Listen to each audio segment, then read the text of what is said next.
If you don't even vote APC for a year, go your house. Nobody force you come here. Go house for. If I see you vote another, I will come look at. If I see you vote another party, go ahead our house. No control for here. This territory where you dey na APC o. Go your house. Go relax.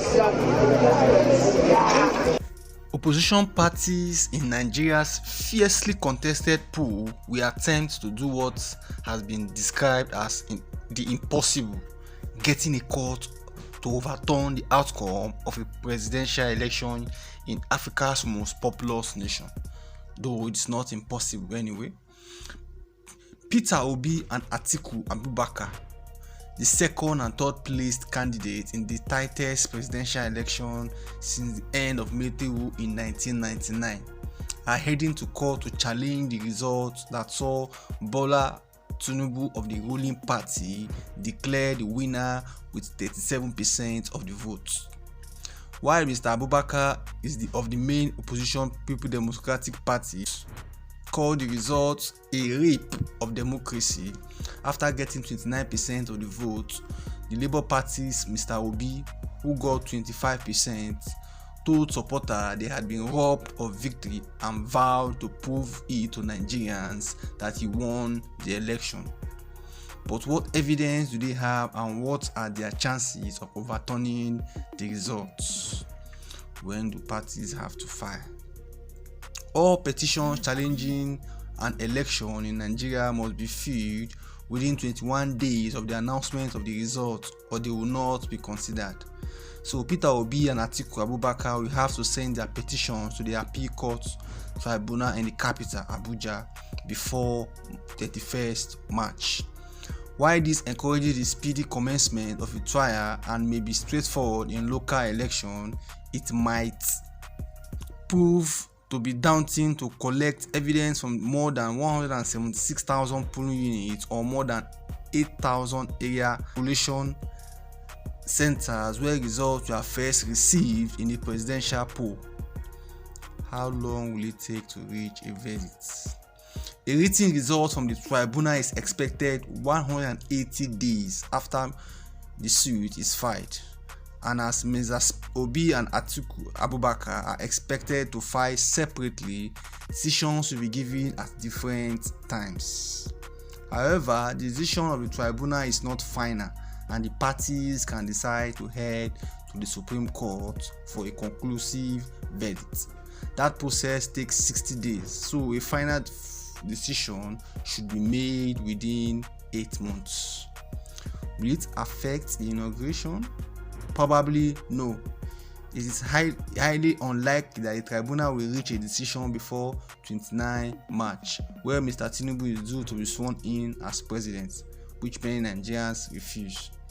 Even if the tribunal order a rerun or declare any of his opponent the winner of the election, such an outcome is most likely to be challenged at the Supreme Court. What does the law say about transmission of results? When pressed by journalists to disclose what evidence he has that he won the election, Mr. Peter Obi refused to say, while Mr. Atiku said the processes and outcome of the election were flawed.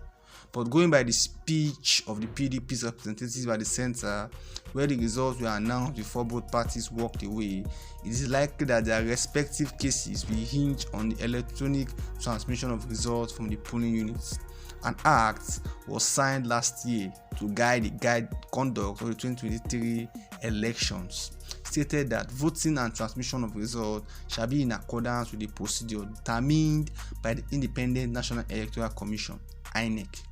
The act mandates INEC to publish guidelines for the election, clearly outlining the steps from recording the results at the polling unit to last collation center at the ward constituency.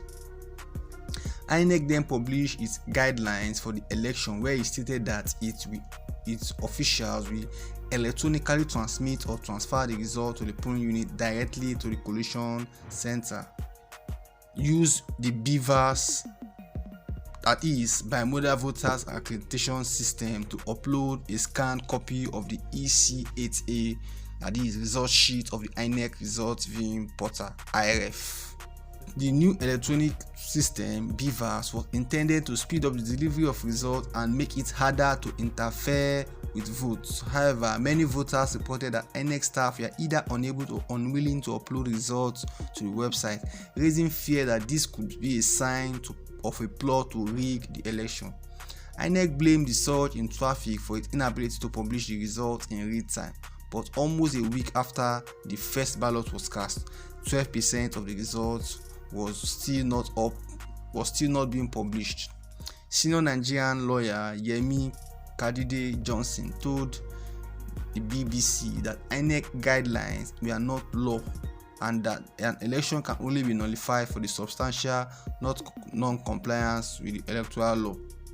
If non-compliance does not affect the result, it will not nullify the result.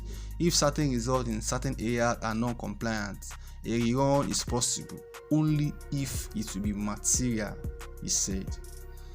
What other evidence is there? Since Mr. Obi said he won the election, he may demand that he be declared the winner.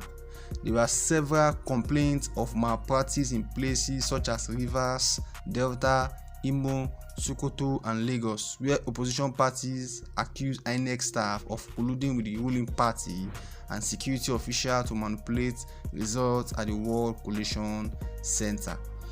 Digital sleuths have been comparing results posted on the INEC web with hard copies they took at their polling centers and are claiming there are discrepancies. The Labour Party has created a digital platform for its young supporters to document such irregularities by posting results of their polling units so they can compare with what was announced at the World Collation Centers.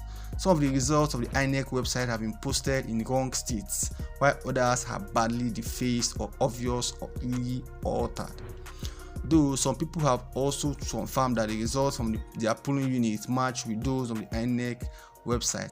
If Mr. Obi suspects that the results have been altered to reduce his votes in certain areas and increase those of his winner, he would have to present original copies of the result sheets and the electronic machine used to accredit voters from this contested place to back up his claim.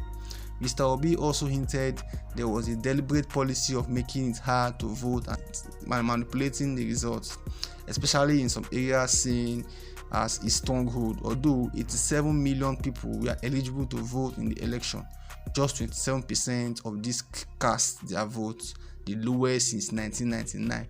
Though many doubt these statistics because INEC is alleged to have rigged the election. INEC officials arrived hours after poll had closed in some southern states or did not show up at all in others. However, to win a case in court, the opposition party would have to prove this was deliberate and that it affect the outcome of the poll. What do they have to prove? According to the Electoral Act, a petitioner has to prove that non-compliance with the provision of the law made a difference to the outcome of the election. Instances of manipulation or violence disrupting the poll would have to have happened in a majority of the polling units or collation centre. The difference between Mr. Tinubu and Mr. Abubakar is close to 2 million votes, while Obi is further 700,000 votes behind. Though Nigerian previous elections have often seen huge problems such as violence, voter suppression, or ballot box snatching on election day, no presidential candidate has been able to prove that such irregularities substantially affected the outcome. In 2003, when current President Muhammadu Buhari challenged the victory of Olusegun Obasanjo, a Supreme Court judge said a plaintiff needs a minimum of 250,000 witnesses to establish a case of non-compliance in the conduct of a presidential election to win their case. While the law has since been changed to drop the need for this roll call of witnesses, it shows the enormity of the challenge for the petitioners.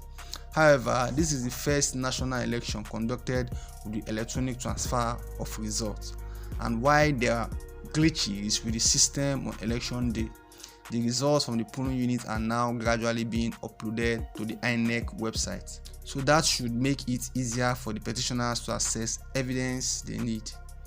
Could the opposition win their case? Although presidential results have been overturned.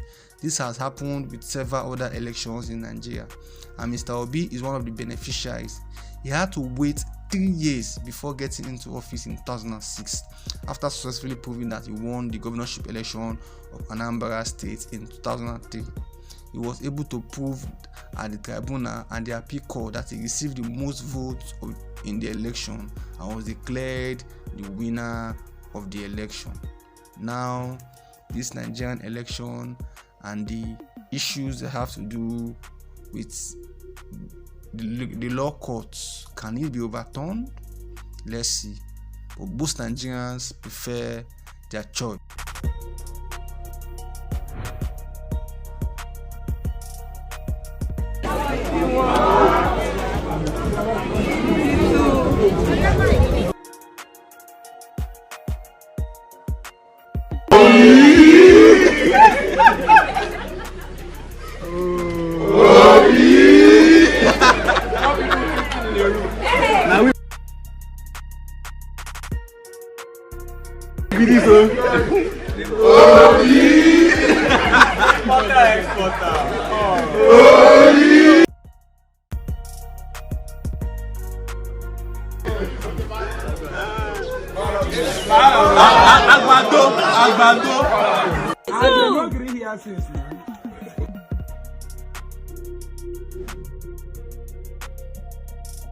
Level 73.